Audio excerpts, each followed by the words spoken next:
My name is Jesse Wheeland. I'm the Associate Director at the Office of National Fellowships. I'll have Bonnie quickly introduce herself. I don't even know if my volume's turned up. Hi, I'm Bonnie Garcia Glockner, the Assistant Director.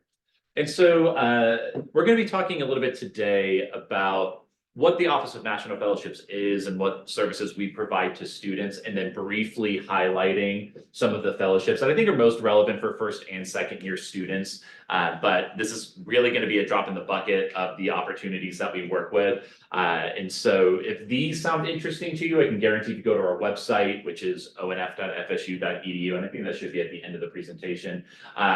We can even pull that up at the end of the presentation as well. I can guarantee you that you will find opportunities that will enhance your time here at Florida State.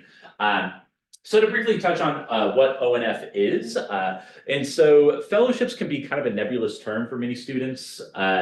Sometimes students will think about something that's collaborative, or I'm working as part of a group, and that sure, that can be part of it, but it's also for autonomous experiences, can be for international study experiences.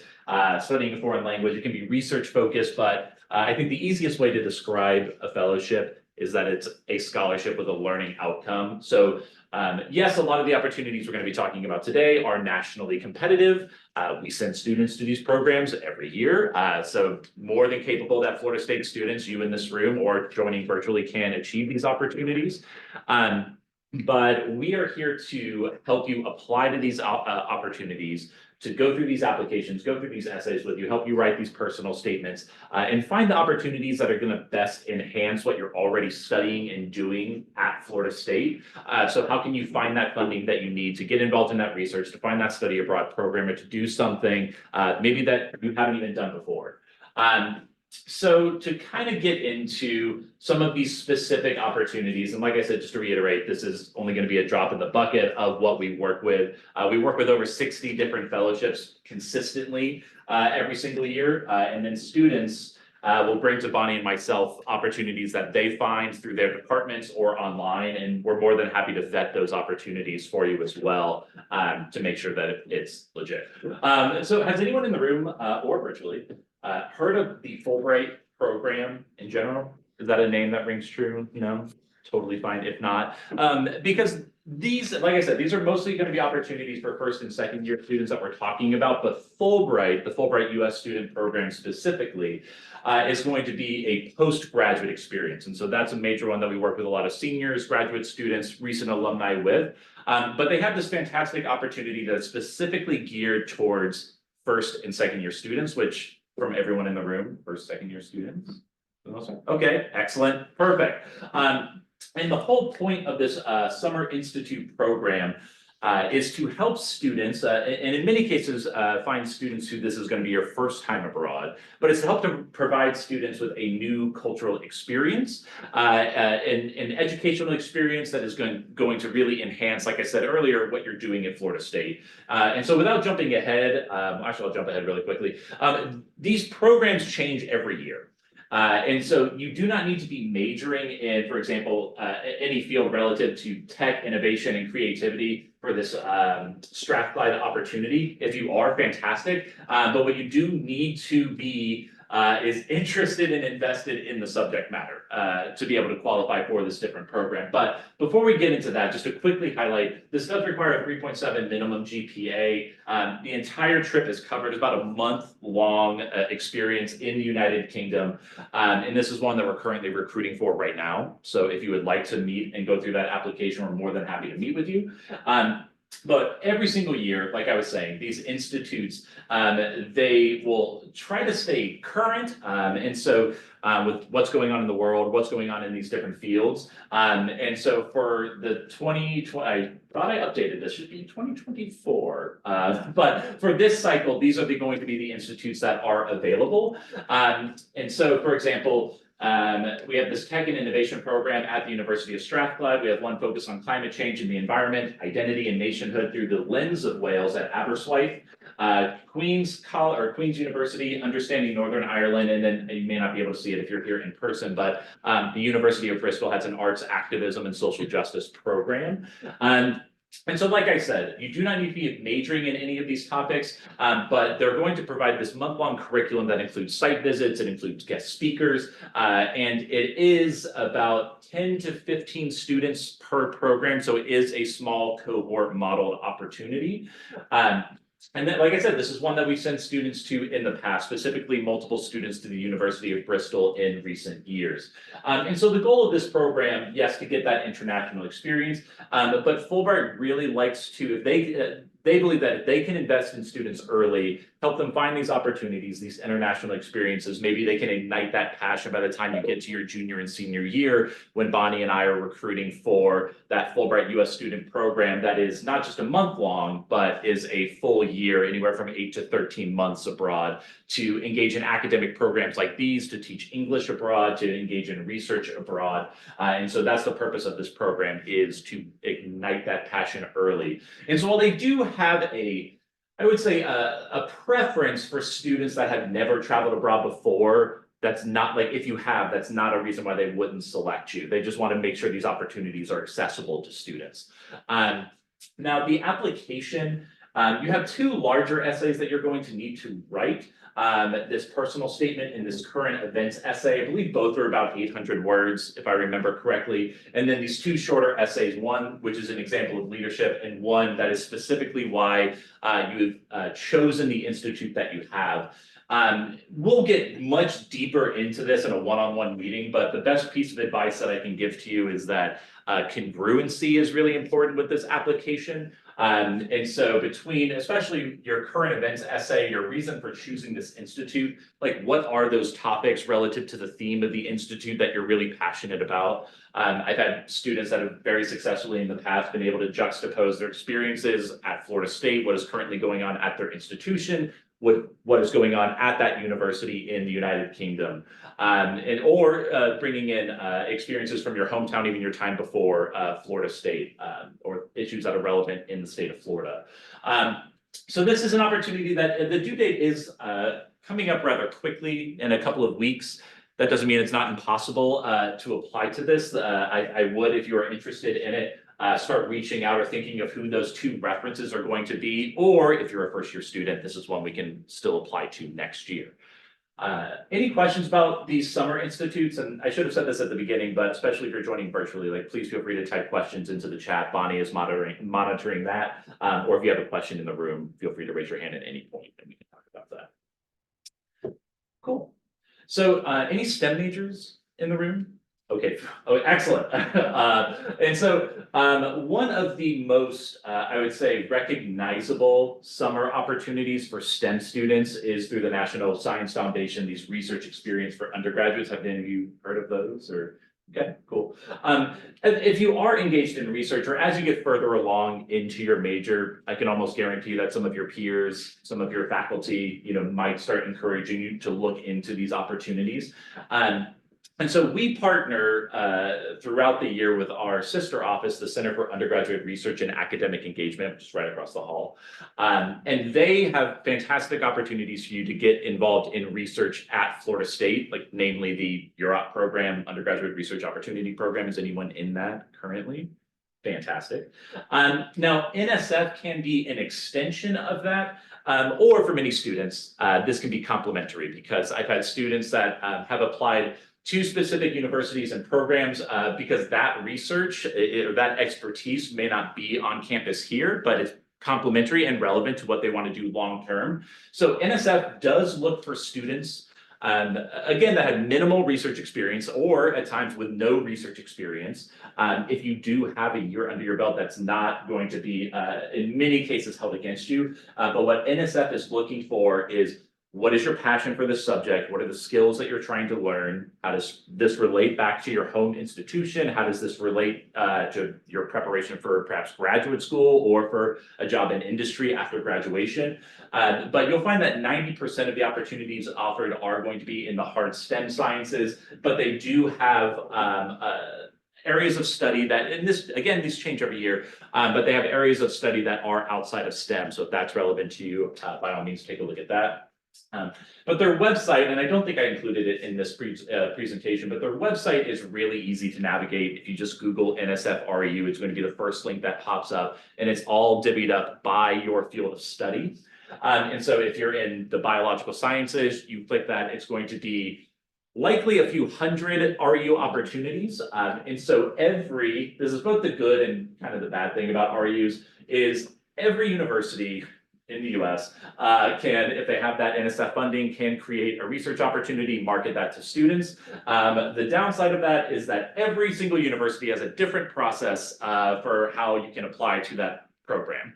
And so, which could be anywhere from like 0 to 1 or 2 letters of recommendation. It could be 1 large 2-page essay. It could be 4 shorter essays, but regardless, they're all asking you similar questions. It's who are you? Why do you want this opportunity? Where are you going? So if you can do that for one, you can kind of Frankenstein those materials and apply it towards a different REU. And these are ones that are still open for this summer. Like deadlines are anywhere from the beginning of February to mid-March in most cases. So as you're researching, if you find anywhere from like one or 3 or 4 or 5 REUs, there's no magic number to it, just find the ones that are most relevant to you. We can sit down, find the one that's due soonest, start with that, and then branch out to these other opportunities. Any questions about the REUs? Yes. Do you suggest applying to more than one, like multiple? I mean, it is kind of like going to the gas station and getting a few scratch offs, you know, so the more that you apply to, you know, it's, but like I said, I do get students that will come in and be like, okay, I found 10, I found 12, you know, I found 15, like, and it's like, okay, well, you don't need to go overboard. I would say you kind of get to the point of diminishing returns. Like if you get to finding REUs and you're like, well, I guess I could do this. I would encourage you to maybe I think you've hit that critical point. But I also had students that have found 1 or 2, and it's like, this sounds excellent. If I get it, great. If I don't, I'll just continue what I'm doing at Florida State, or I have contingency plans. If that makes sense. So it also depends on your field, because if you're like in bio or chem, you know, sometimes physics, there's gonna be a lot of opportunities, but then one of my favorite pages on the RU side is like the polar sciences, or it's like polar program, whatever it is. And there's like 3, but they'll send you to Alaska. And I don't know, I think that's kind of cool. But so again, depends on your field of study, depends on your interest, but I would say pull up the website, go through and maybe bookmark a few of those. My one piece of advice with these RUs is, because there are so many, like create like a rough Excel sheet for yourself. Put like the institution, you can put the PI, you can put the due date, you can put all and try to organize it. I think that'll make it a lot more approachable. Good question. Anything else about the RUs? Cool. I will say, one of the other opportunities that I work with, I didn't put it in this presentation, but I also lead recruitment for the Goldwater Scholarship, which the kind of quick and dirty with that, it's a very prestigious award that recognizes students in STEM that are engaged in research that would like to pursue a career in research. You can apply to it into your sophomore year, sophomore or junior year. And there's no like magic sauce to like go into an application, but it is noted when students participate in REU opportunities and then go on to apply for the Goldwater, because usually if you, are getting full funding to do a 10-week program, hopefully through that experience, you're building good relationships with the PI, with the faculty at that institution, which usually leads to a letter of recommendation. So if you do decide like research is something maybe I want to do long-term in graduate school and into a career, like an REU recommendation letter does hold a lot of weight in that review process. Yes. It just says from the sites. I'm guessing those vary, like you mentioned Alaska. Yeah, Okay. like literally anywhere from like Alaska to Florida and anything in between. And so Or are they just like?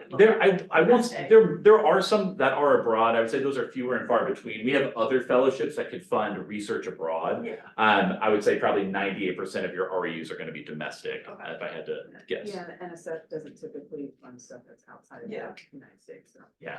Now, if you are looking for something abroad and you are engaged in research or want to, there is the FSU IDEA grant that's not in this presentation. It's funded by the CRE. It's about, I think, $4,000 to $5,000 of funding for a solo project. And I've had students in the past that have because they have good relationships with their PIs, might sign up for a summer DIS or directed individual study to go and travel with that faculty member. So it's like, so you can be creative in finding those opportunities, kind of building it yourself or latching on to faculty who you know are doing that work. Or some of the fellowships we get into in a second will be more tailored to that. Yeah, cool. I guess the last thing I'll say about the REUs before we move on is, whether you're a lower division student or an upper division student, I've had students that have been very strategic in their approach, meaning I'm applying only to REUs. This is probably more relevant for juniors, but I'm only applying to REUs that I feel like I am interested in for graduate school, because I kind of want to go suss out the vibe and see if like, do I like this institution? Do I like the city? Do I like this faculty? That's one way to approach it. Or you're just like, I don't care, just pay me, I'll go anywhere. And like, that's also a great way to approach it. So just depends. Now the Wrangell Summer Enrichment Program, this very similar to like Fulbright, what we were talking about earlier, how the US UK Summer Institutes are kind of that miniature version of the Fulbright US student program. The Wrangell Summer Institute is a miniature program of the Wrangell Fellowship, which you would apply to as a senior or as a recent alum. Now, I guess the Wrangell Fellowship, it's very similar to Pickering and to the Payne Fellowship, similar in that the applications are literally identical, but it's all supporting students that are interested in international affairs, or that anything under that larger umbrella of international affairs or policy studies, that are ideally wanting to go to graduate school, that are ideally wanting to work in foreign affairs or work for the federal government in some capacity. So it's very open-ended. You can go into their website and look at what are those specific majors, those specific fields in partner universities. But to kind of circle back to the summer enrichment program, this is tailored to students that are, yes, you're going to be taking coursework over the summer. I know that doesn't always sound as sexy as like, I'm going to go do research in Alaska or, whatever it is, but the program is fully funded. It's to prepare you for graduate school. So you can apply as I believe as a first year, or is it only second year? I should have included that in the slides. At the very least, you can apply as a second or third year, but I want to say you can also apply during your first year. And then during this program, it's hosted at Howard University, if I remember correctly. But again, just like the summer institutes with the Fulbright program, there's going to be site visits. They're bringing in guest speakers. It is a cohort model learning experience. And as you can see at the very bottom, this is like the U.S. Congress, Department of State, CIA, USAID, all institutions that you will visit, engage with, and learn from professionals in that discipline. Does that make sense to everyone? You have to be a sophomore at the time of your application. Sophomore, okay, cool. So for first year students, I apologize, I just lied. We'll try to keep that to a minimum in this presentation. Apply next year. We also have, this is one whose deadline is coming up. I didn't include the PPIA program. It stands for Public Policy and International Affairs. It is a very similar program to the Wrangell Summer Enrichment Program, but that's due in the fall. But their priority have a very similar mission to Wrangell, but is for students specifically of high financial need.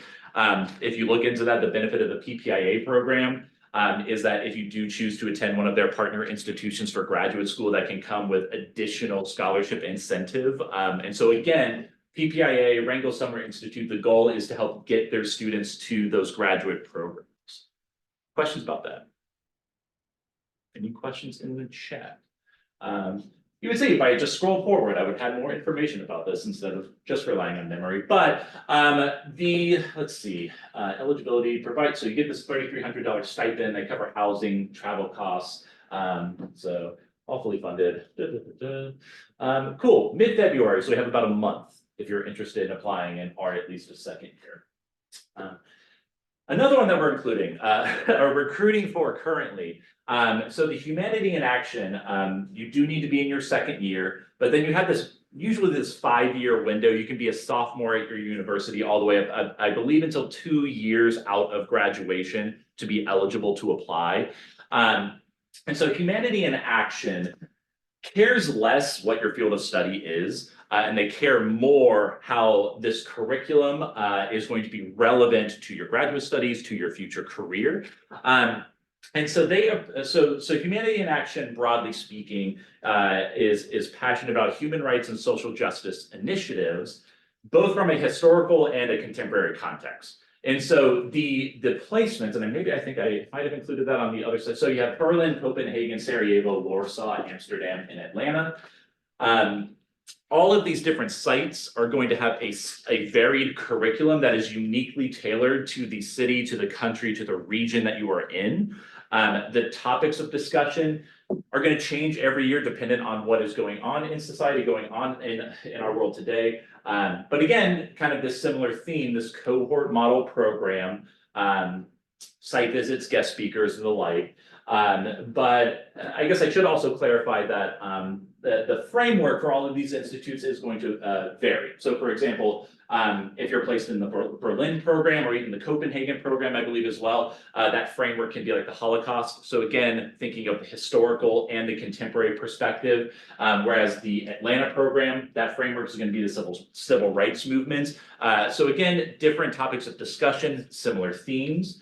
And this is one that the program itself is fully funded, but there is an application fee and they don't cover airfare. But the asterisk to that is if you do have financial need, we have had recipients of this in the past that after nomination have reached out to Humanity in Action and say like, hey, I want to do this program, I can't afford this. And there is funding set aside for those students to be able to participate in the program.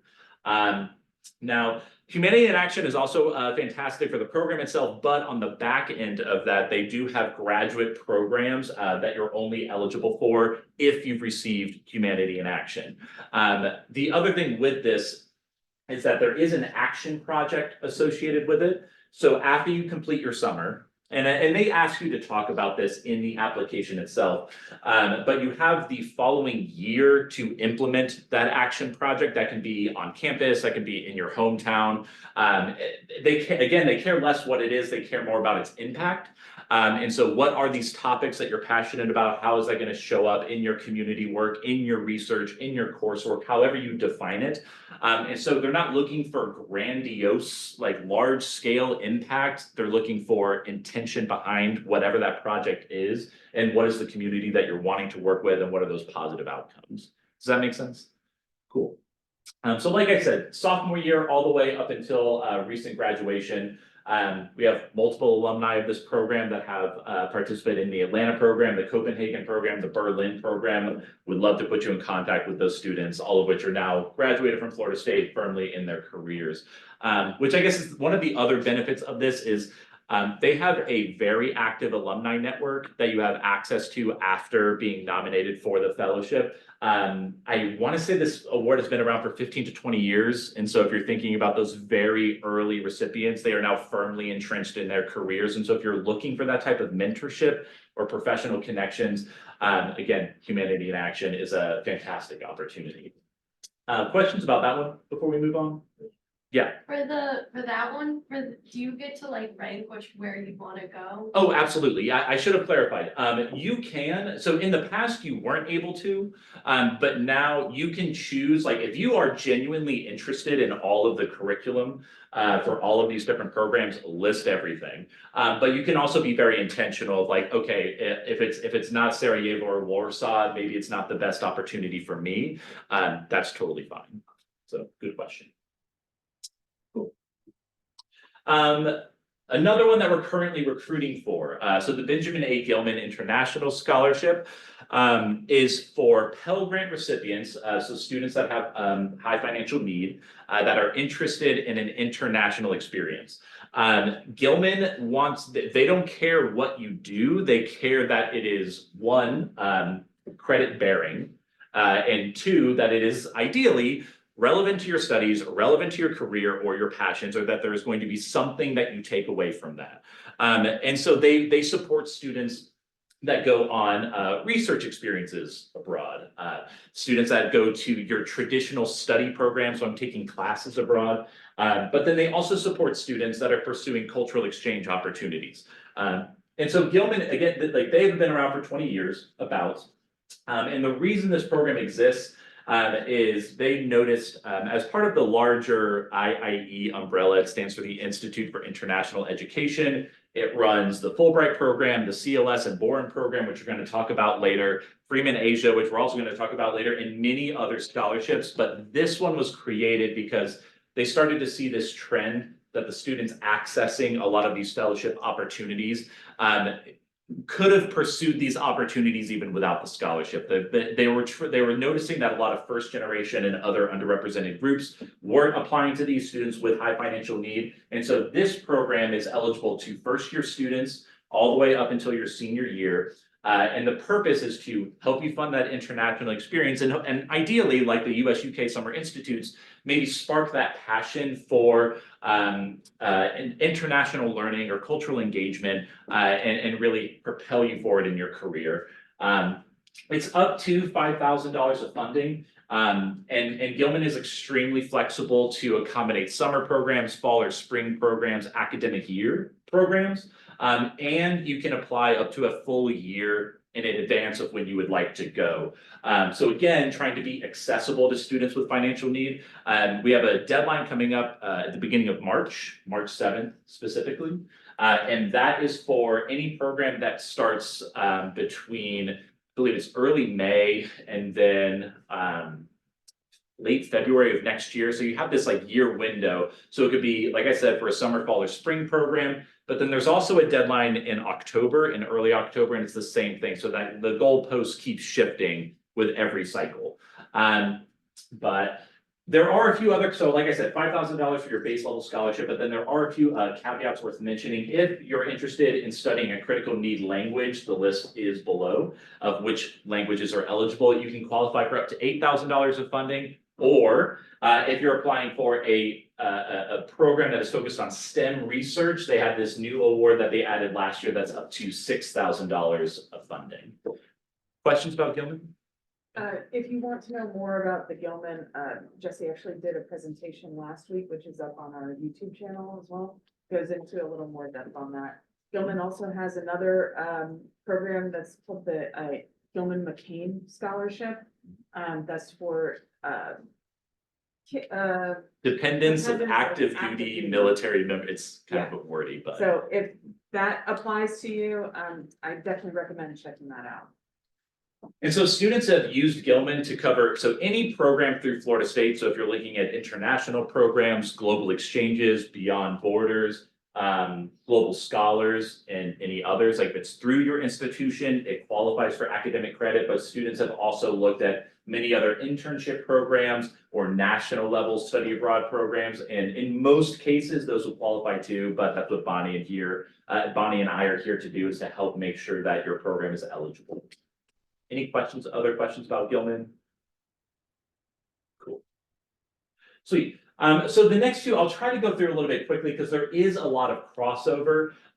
So like I was just saying, the Gilman Scholarship has this added caveat for language study, critical language study. Now, the CLS program is the exact same list of languages. And CLS wants to know that you are passionate about this language for the duration of your undergraduate career, ideally into graduate school, and ideally into your career. So they want to see that commitment to the language study. It is a summer program, fully funded. And CLS is pretty straightforward in their marketing. They might be a little bit blunt on the website because they really do not want to market themselves as a like cutesy study abroad experience. Like, you know, we're not going to be sipping wine in Italy, you know, as much as I want that for you, you should do that. This is like, they're really blunt. And it's like, this is a rigorous study program because during the course of the summer, during the course of this program, we can almost guarantee, if you commit to this program and this curriculum, that over those 2 months, the gains that you're going to make in your language will equate a year of traditional study at your institution. We have years of recipients from Florida State that we can connect you with that can validate that claim. And they do that through a combination of coursework. You will also have a language partner that will be with you through the duration of the program. You are likely going to be staying with a host family. And so you're getting the language academically, colloquially, and consistently throughout the duration of that summer. Does that all make sense to everyone? Now, CLS is a summer program. Boren it can be a summer program if you're a STEM student, but for most students, it's anywhere from 6 months to a full academic year of studying that language abroad. So all languages for CLS are eligible for Boren, but not all Boren languages are eligible for CLS. Boren has a much longer list of languages. And so Boren's focus is we want to know, why do you need to study this language relative to US national security efforts abroad? They intentionally do not define national security on the website. That is up for you to do in your application. We have had students define national security relative to public health, relative to human rights issues, relative to their specific field of study. Like we had an applicant a few years ago that focused on their research in physics. So again, you can be very creative with that approach. But Boren does have, which CLS does not, they do have a 1-year work requirement. So if you receive the Boren scholarship, you go study abroad for your year. There's a 5-year window about after you graduate with your bachelor's degree for you to fulfill that 1-year requirement, ideally with one of these 4 offices, but then they have a much larger list of offices beyond that. This is just their tier 1. And so for many students that might want to go on to careers in working for the federal government, I mean, this is an excellent way to get your foot in the door, because you do have non-competitive status as a Boren Scholar, which means if this job offer comes down to you and another candidate, it's going to go to you because you have that scholarship on your resume. So it does make a very competitive field more accessible. Now, I've had conversations with students that have been down to like, okay, do I apply to Boren? Do I apply to CLS? Do I apply to both? And if you are not passionate about working for these departments, working for the federal government, being in usually DC, this may not be the opportunity for you, but CLS definitely can be. So like I said, CLS cares less what your career field is, more your commitment to the language. Boren cares about both. Does that make sense? Questions about these? Cool.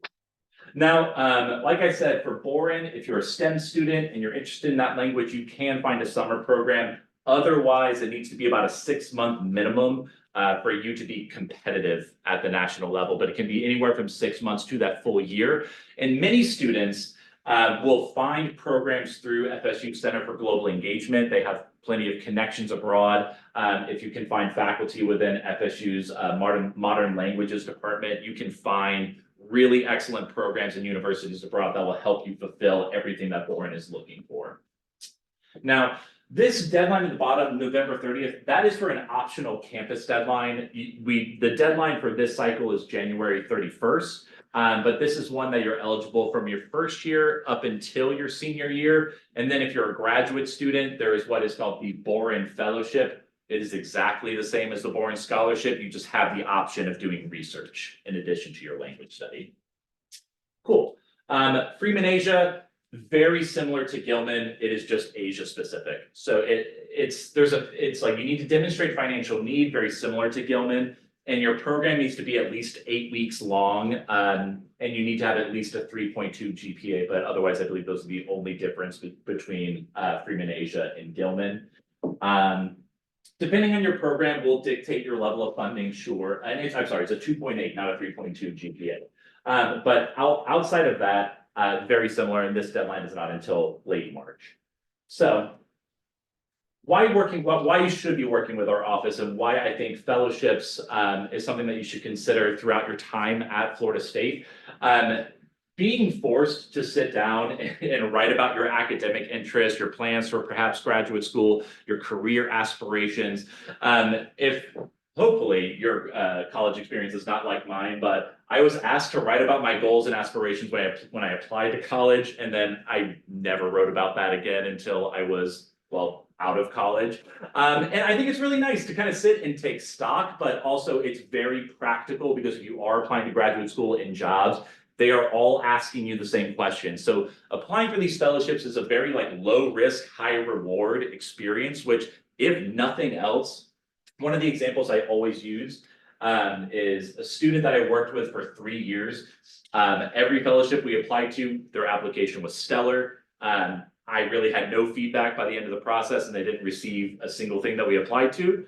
which was disheartening, was frustrating. We had many meetings that we dove into kind of this, WTF of like, what are we doing wrong? And it wasn't until their senior year when they applied to law school at the University of Chicago and got accepted and got scholarship assistance into that, where we were like, okay, well, we are finally seeing the fruits of your labor. Like, it's not always about the fellowship, but I think at the end of the day, it's like our conversation was kind of like, well, maybe we'll take no fellowships if we take acceptance into law school at, a very prestigious institution. So the point is, we send students to these programs all the time, yes, but sometimes there's nothing we could have done differently and it just didn't work out this year. But that's why, in addition to applying to these fellowships, hopefully we're also applying to contingency plans at Florida State, at other programs to make sure that you're still developing the skills and the knowledge that you need to, which kind of gets into this next point, improving your writing, your communication skills. Some of these fellowships, not all, but some will have interview components, and we have plenty of resources and alumni to connect you to help prepare that. So developing your professional skills, you're going to need letters of recommendation at some point, if you're planning on graduate school, jobs, whatever that may be, internships. And these fellowships are a really great way to build those professional connections with your professors. And so if you don't have that right now, like, it's not expected for many freshmen, but start going to office hours, start connecting with graduate students, maybe in these labs that you're participating in, and finding those mentors that you can reach out to build your on-campus network. But like I was mentioning earlier, for these NSF RAU programs, that's a really great way to spread your academic footprint, and maybe help prepare you for graduate school. And like I mentioned once or twice in this presentation, you are going to find that all of these fellowship opportunities are asking different iterations of the exact same question. So if you can apply to a CLF, you can apply to a Boren, you can apply to a US UK Summer Institute, you can apply to a Fulbright down the road. It's all different iterations of who are you, why do you want this, and where you're going. So Bonnie and I have been doing this for long enough that we like to believe we can coach you through that process and make sure that you have, if nothing else, a very competitive essay at the national level. Contact information, like I said, we're a very small office. You have met half of the office right now. Dr. Filer across the way is our director, and Keyshawn is our graduate assistant pursuing a master's in social work. But we have plenty of time for questions. There's still plenty of snacks for those of you in person. Please eat those, or they will go back to my office. And so if you're joining us virtually, please type it into the chat. If you do need to head out, you're more than welcome to leave. But Bonnie and I are here to answer questions about any of these fellowships, or if there are other awards and opportunities that you've heard of, are interested in, we'd be happy to talk about those as well. So, thank you. Yes. If we wanted to get in contact with one of you guys about like Mhm. help with this, Yeah. like, just emailing would be the best way, or is there like? So you can email ONF at fsu.edu, and that will go to all of us. And so if you just say like, hey, it's me, this is my availability, we will make sure to pair you with an advisor. Or you can reach out to us directly. Bonnie and I both lead recruitment for different fellowships, but then we work on the same things. And so if there's a very specific award, or we feel like you would be better matched with a certain advisor, we can also do that for you. But yeah, just let us